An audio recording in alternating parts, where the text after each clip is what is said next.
Hello friends, ओम श्री गणेशाय नमः। जय माता दी। आप सभी का स्वागत है आपके अपने यूट्यूब चैनल पर। आप सभी को नवरात्रि की हार्दिक शुभकामनाएं। आज हम नवरात्रि के 9वें दिन पर दुर्गा सप्तशती पाठ के 13वें अध्याय को प्रस्तुत करेंगे। फ्रेंड्स, वीडियो शुरू करने से पहले आपसे रिक्वेस्ट है, अगर आप हमारे चैनल पर नए हैं और आपने अभी तक चैनल को सब्सक्राइब नहीं किया है तो प्लीज़ सब्सक्राइब कीजिएगा चैनल को। साथ ही प्रेस कीजिएगा बेल आइकन को, जिससे नए वीडियो से रिलेटेड नोटिफिकेशन आपको तुरंत प्राप्त हो सके। और वीडियो पसंद आने पर वीडियो को लाइक और शेयर जरूर कीजिएगा, ताकि सभी भक्तों को इस वीडियो का लाभ प्राप्त हो सके। और कमेंट बॉक्स में जय माता दी जरूर लिखिएगा। या देवी सर्वभूतेषु शक्तिरूपेण संस्थिता नमस्तस्यै नमस्तस्यै नमस्तस्यै नमो नमः। 13वां अध्याय प्रारंभ। राजा सुरत और वैश्य को देवी का वरदान। महर्षि मेधा ने कहा, हे राजन, इस प्रकार देवी के उत्तम महात्म का वर्णन मैंने तुमको सुनाया। जगत को धारण करने वाली इस देवी का ऐसा ही प्रभाव है। वही देवी ज्ञान को देने वाली हैं और भगवान विष्णु की इस माया के प्रभाव से तुम और यह वैश्य तथा अन्य विवेकी जन मोहित होते हैं और भविष्य में मोहित होंगे। हे राजन, तुम इसी परमेश्वरी की शरण में जाओ।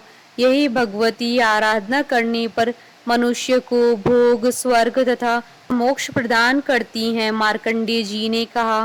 महर्षि मेधा की यह बात सुनकर राजा सुरत ने उन उग्र व्रत वाले ऋषि को प्रणाम किया और राज्य के छिन जाने के कारण उनके मन में अत्यंत गिलानी हुई और वह राजा तथा वैश्य तपस्या के लिए वन को चले गए और नदी के तट पर आसन लगाकर भगवती के दर्शनों के लिए तपस्या करने लगे।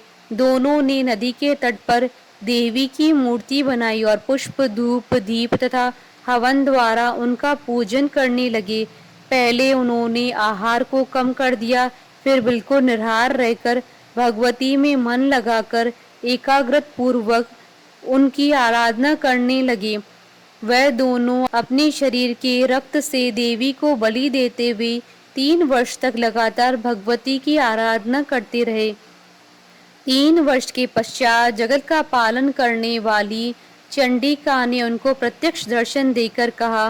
देवी बोली, हे राजन तथा अपनी कुल को प्रसन्न करने वाले वैश्य, तुम जिस वर की इच्छा रखते हो वह मुझसे मांगो।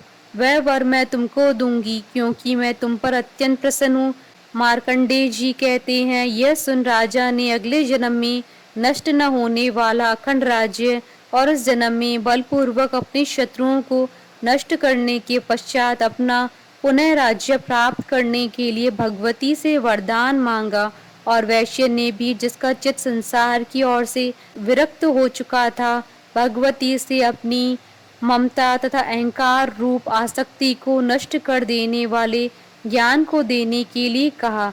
देवी ने कहा, हे राजन, तुम शीघ्र ही अपने शत्रुओं को मारकर पुनः अपना राज्य प्राप्त कर लोगे। तुम्हारा राज्य स्थिर रहने वाला होगा। फिर मृत्यु के पश्चात आप सूर्य देव के अंश से जन्म लेकर सावर्णिक मनु के नाम से इस पृथ्वी पर ख्याति को प्राप्त होंगे। हे वैश्य कुल में श्रेष्ठ, आपने जो मुझसे वर मांगा है वह मैं आपको देती हूँ। आपको मोक्ष को देने वाले ज्ञान की प्राप्ति होगी। मार्कंडेय जी कहते हैं, इस प्रकार उन दोनों को मनोवांछित वर प्रदान कर तथा उनसे अपनी स्तुति सुनकर भगवती अंतर ध्यान हो गईं। और इस प्रकार क्षत्रियों में श्रेष्ठ वह राजा सुरत भगवान सूर्य देव से जन्म लेकर इस पृथ्वी पर सावर्णिक मनु की नाम से विख्यात हुए। इति श्री दुर्गा सप्तशती पाठ का 13वां अध्याय संपूर्ण हुआ। जयकारा माँ माइदा बोलिए सच्चे दरबार की जय। हमारे साथ इस वीडियो में अंत तक बने रहने के लिए आपका धन्यवाद। ओम श्री गणेशाय नमः। जय माता दी।